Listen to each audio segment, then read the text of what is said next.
संगीत सरिता।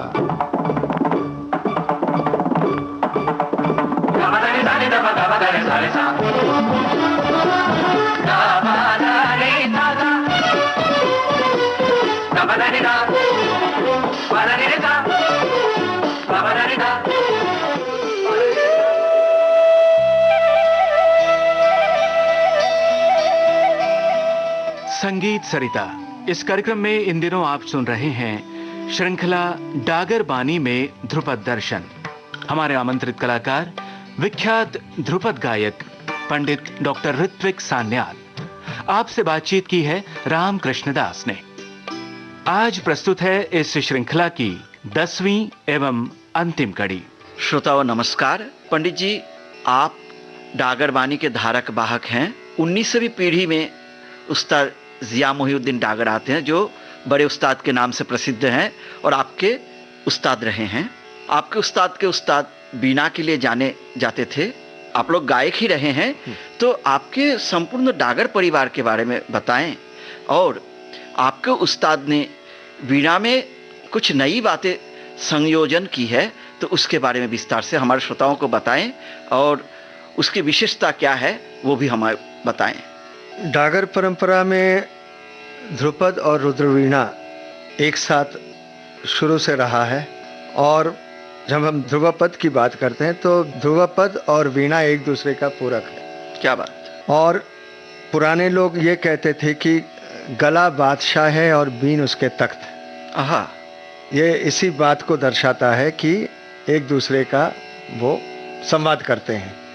तो इसीलिए अच्छे बीनकार जो है उसको गायक होना पड़ता था, और अच्छे गायक को भी वीणा को समझना इसीलिए ज़रूरी था कि जो श्रुतियों का मान है, जो बारीकियां हैं जी, जो सुरभेद है जिसकी हमने चर्चा की पहले, वो सब जो है वीणा में ही वो उसका लक्षण हमें प्राप्त होता है। यानी मैं ये कहना चाहूँगा कि डागर परंपरा बहुत ही वैज्ञानिक पद्धति है। जी, और एक तरह से जो वीणा वादन है पूरा संगीत का स्केल है, एक मापदंड है जी। तो हम उन्हीं वीणा के ही स्वरों के आधार पर हम गायन को भी तौल सकते हैं, राग को तौल सकते हैं। मैंने एक बड़े बिनकार से सुना था कि बीना को मिजाने मौसीकी कहा जाता जी, है। जी जी। क्या बात है, प्लीज। तो हमारे डागर परंपरा में जाकरुद्दीन खां साहब थे, हमारे गुरुजी के दादाजी। वो वीणा वादक थे, गायक भी थे, वीणा वादक भी थे जी। और उनके जो भाई अल्लाहबंद खां साहब राम लक्ष्मण की जोड़ी कहते थे। अच्छा। दोनों अच्छे गायक भी थे। उस समय के जो है दोनों साथ गाते थे, मतलब 20वीं सदी के शुरुआत में जी। इन दोनों का जुगलबंदी हुआ करता था। तो जाकरुद्दीन खां साहब बीनकार थे, फिर उनके सुपुत्र जियाउद्दीन खां साहब उदयपुर दरबार में थे सब। जी। तो जाकरुद्दीन खां साहब महान गायक तो थे ही, वो धमार नाथ थे। उनको धमार नाथ की उपाधि जो है से जाने जाते थे। हाँ, धमार नाथ से। और वो बीनकार भी थे, और हमारे गुरुजी ने उनसे गायन भी सीखा और वीणा भी। तो वीणा को समझने के लिए जैसे हमने गायन का 10 लक्षण बताए, वीणा के भी 10 लक्षण है। अच्छा जी। साज सहज गहन झुरत पुरत तीख चोक लाग डाट स्वर संगत। पंडित जी, ये सब जो शब्द हैं जी, मुझे न तो हिंदी के लग रहे हैं, न तो पर्शियन के लग रहे हैं, अंग्रेजी तो है ही नहीं। खैर देशी शब्द है। अच्छा। देशी शब्द है, लेकिन इसके पीछे एक विज्ञान भी है और शास्त्र भी है। अच्छा। तो जब हम जैसे कहा गया है साज सहज, साज जो है जब बीनकार बैठता है तो वो वीणा को मिलाकर बैठते हैं। बैठने का जो ढंग है, जो पोस्चर है और उसको मिलाने का जो ढंग है, वो साज है। फिर बैठ के हम जिस राग की हम कल्पना कर रहे हैं उसको अवतरित करते हैं, वो सहज है। जैसे हम डगर बताते हैं वो सहज है। अच्छा। साज सहज। फिर गहन हम उस राग में प्रवेश करते हैं, उसका उपज करते हैं। फिर झुरन मुरन है, वो झुरत पुरत है। अच्छा। हाँ। तीख चोक। तीख चोक जो है एक तार को 3 और 6 स्वर खींचना, वो तीख है, और 4 से 8 स्वर को खींचना वो चोक है। तीख जो है 3 से उसकी सार्थकता है, और चोक जो है वो 4 से है। अच्छा। तो 4 और 8 और 3 और 6।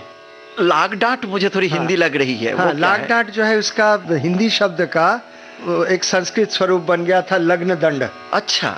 तो लग्न दंड से लाग डांट है या लाग डांट लग्न दंड है, जो भी हो, लेकिन ये स्वर का लगाव है। अच्छा, तार को ऊपर की तरफ खींचना और फिर अपने स्थान पे आना, ये लाग और डांट है। अच्छा। तो इस तरह की व्याख्या और है। स्वर संगत? स्वर संगत में जो तरह तरह के हम जो जोड़ झाला की प्रस्तुतिकरण अच्छा। करते हैं अलग अलग लय में, वो स्वर संगत है। मेरे गुरुजी उस्ताद जिया मोहिउद्दीन डागर के स्मृति में एक ध्रुवपद की रचना मैंने की। उस रचना को मैं आपके सम्मुख राग वर्धनी में प्रस्तुत करूंगा। ध्यानेश्वर भाई सुलताल में है ये रचना।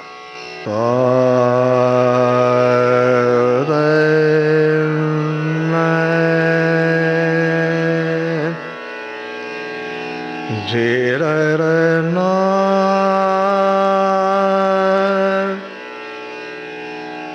रे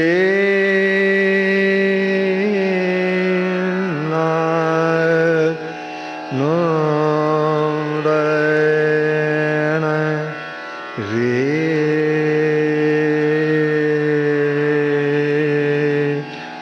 ना।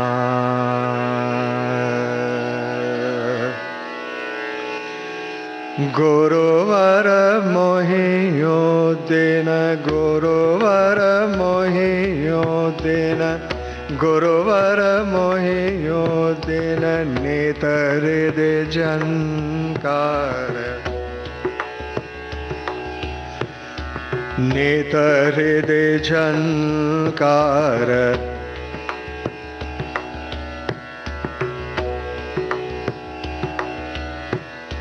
गुनि गंधर्व गान उत्तम बेनकार, गुनि गंधर्व गान उत्तम बेनकार।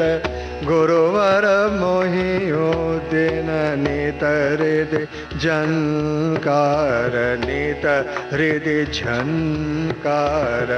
गुनि गंधर्व गान, गुनि गंधर्व गान उत्तम बेनकार, उत्तम बेनकार। गुरुवर मोहियो दिन, गुरुवर मोहियो दिन, नेतर दे जनकार।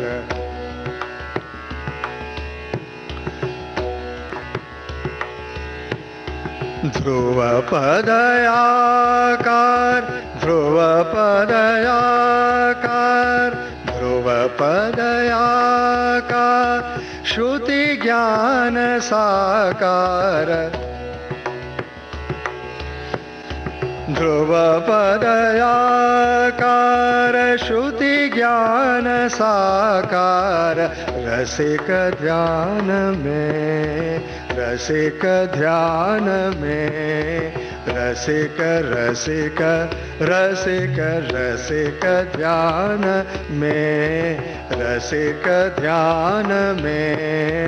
शांत रस ओंकार, शांत रस ओंकार, शांत रस ओंकार, शांत रस ओंकार, शांत रस, शांत रस, शांत रस, शांत रस ओंकार, ओंकार, ओंकार,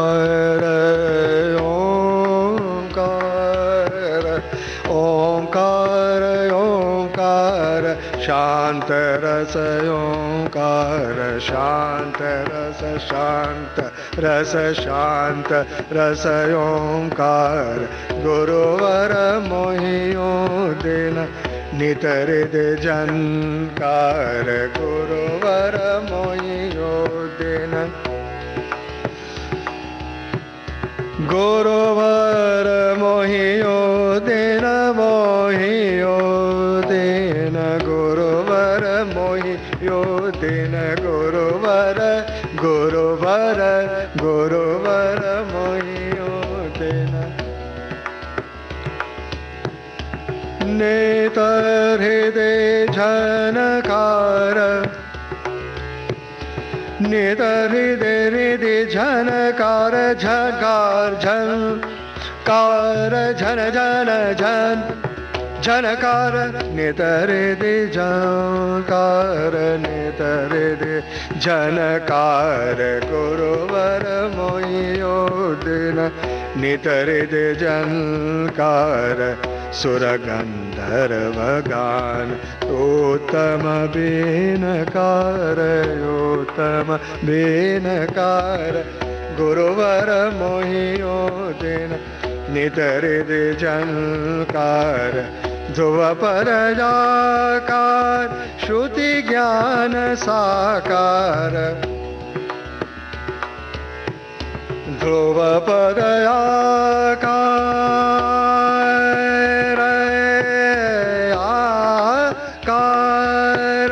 ध्रुव पर आकार श्रुति ज्ञान साकार रसिक ध्यान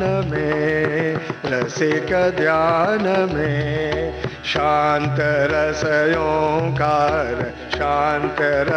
ओंकार गुरुवर मोहियो दिन गुरुवर मोहियो दिन ओम हरे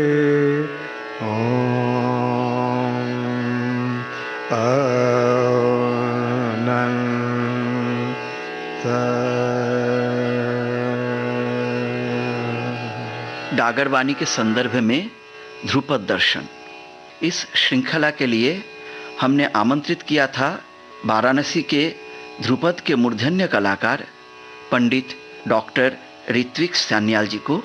पंडित जी, आपके हम हृदय से आभारी हैं। पंडित जी, आपको बहुत बहुत धन्यवाद। इस पूरी श्रृंखला में आप सबके साथ जो मुझे बातचीत का अवसर प्राप्त हुआ, मैं समझता हूँ श्रोताओं को अच्छा लगा होगा और मुझे भी बहुत आनंद मिला। मैं विविध भारती परिवार को हृदय से आभारी हूँ और उन्हें साधुवाद देना चाहूँगा। धन्यवाद।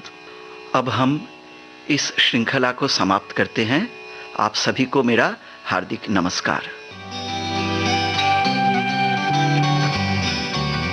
डागर वाणी में ध्रुपद दर्शन, इस श्रृंखला की 10वीं और अंतिम कड़ी आप सुन रहे थे। हमारे आमंत्रित कलाकार थे जाने माने ध्रुपद गायक श्री पंडित डॉक्टर ऋत्विक सान्याल। आपसे बातें की श्री रामकृष्ण दास ने। पखावज पर संगति कर रहे थे श्री ध्यानेश्वर देशमुख। इस कार्यक्रम को बनाने में हमारे तकनीकी सहयोगी वंदना ठाकुर और निखिल धामापुरकर। विविध भारती की ओर से इस कार्यक्रम की प्रस्तुतकर्ता मनीषा जैन।